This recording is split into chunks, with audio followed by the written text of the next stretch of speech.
आपके पास नीचे टैक्सी तो होगी अपनी? आओ। जहां उस शख्स को उतारा आप हमें ठीक उसी जगह पर ले जाएंगे? हाँ, क्यों नहीं।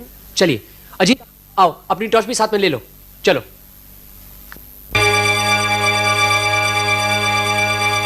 यही जगह है।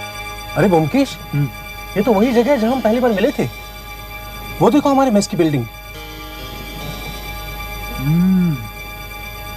अब समझा ये आदमी कौन है। कौन है? 10 साल पहले मैं यहाँ एक मेस में तहकीकात करने आया था। उसके मालिक का नाम था अनुकूल बाबू, साथ साथ में कोकेन का धंधा भी करता था। उसे मैंने पकड़वा दिया, 10 साल की सजा हुई उसे। अब वो छूट गया है और वही मेरा दुश्मन बन बैठा है, मुझे मार डालना चाहता है। याद है अजीत, चिट्ठी में क्या लिखा था? कोकेन का धंधा करता था, उसने अपना नाम कोकानंद रख लिया, कोकेन से कोकानंद। याद है लिखा था, मैं अब कलकत्ते वापस आ गया हूं, आपको कभी नहीं भूलूंगा, जल्द से जल्द अपने कर्ज से मुक्त होना चाहता हूं। लेकिन उसका चेहरा कैसे जला कुछ पता नहीं चला। इंस्पेक्टर बीरेन, पिस्तौल वगैरह सब है ना? है। चलिए अंदर चल के उन्हें गिरफ्तार करते हैं। अभी नहीं, आदमी से ज्यादा जरूरत है उस माचिस की। सरदार जी, हमें शायद ज्यादा टाइम लगेगा, आप गाड़ी की लाइट बुझा दीजिए और पीछे उस दुकान में चाय पीजिएगा। हम अगर गाड़ी से उतर गए तो आप यहीं वापस आ जाएगा, हमारा इंतजार कीजिए। जी हुकुम जी।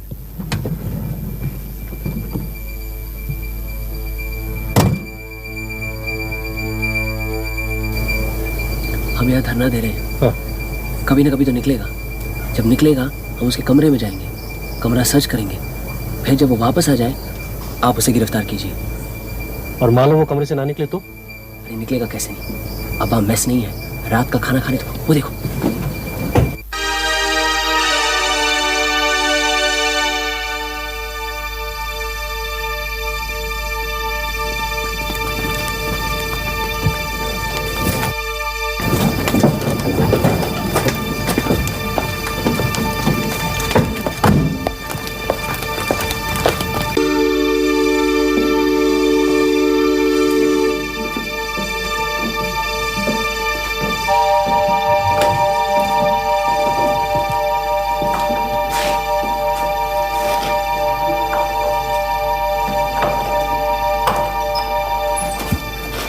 हम दोनों अंदर जा रहे हैं, आप उस कोने में छिपे रहिए।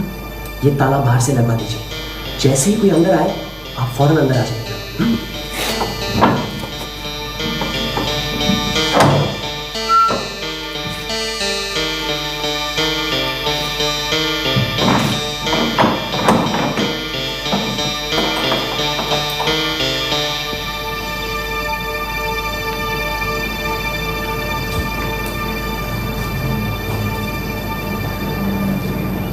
बैठो अजीत, यही इंतजार करते हैं। इसी कमरे में तो हमारी पहली मुलाकात हुई थी।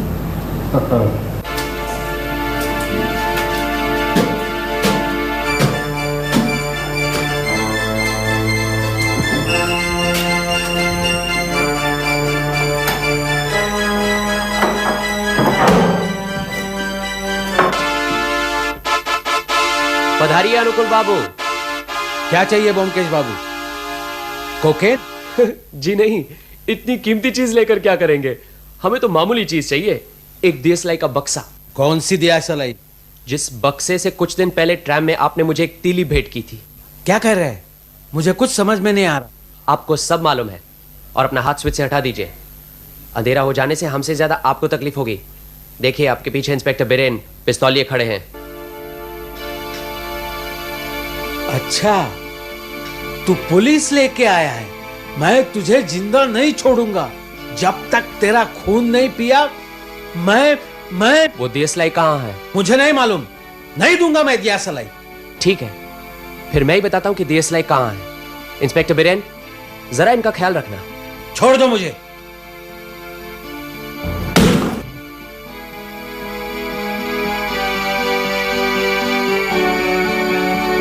वाटरप्रूफ सील मोहर की हुई शीशी।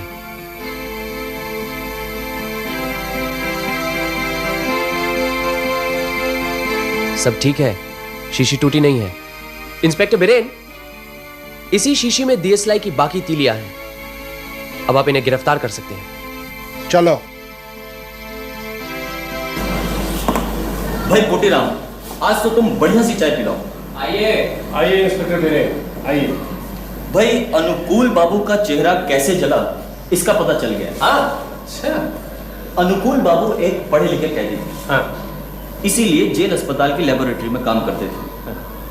2 साल पहले उनका चेहरा नाइट्रिक एसिड की शीशी गिर जाने से चल गया। बस तभी से उनका चेहरा ऐसा हो गया। लेकिन ब्योमकेश बाबू, आपको यह कैसे पता चला कि पानी की सुराही में वही खतरनाक तीलियां हैं?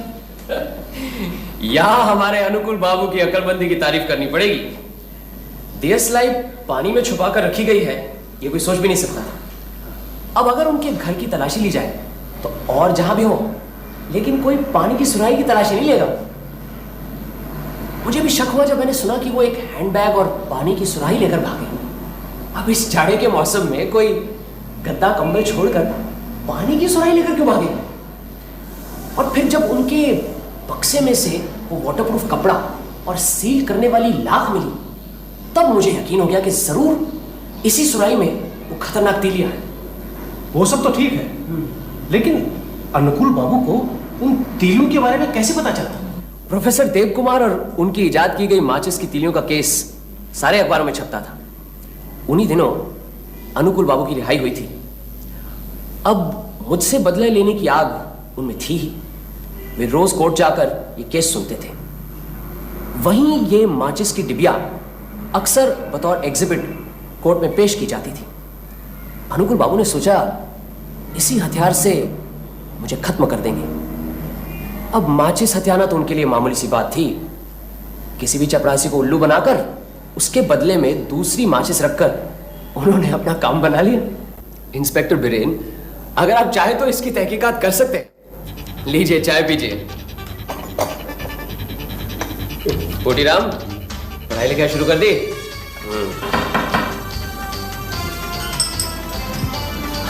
अरे क्या कर रहा है? खोल, सत्य आई। आओ आओ सत्या, बिल्कुल सही वक्त पर वापस आई हो। मैंने समझा देर हो गई। कितनी भीड़ रहती है ट्राम गाड़ी में। कभी कभी देर ही सही वक्त होता है। क्यों?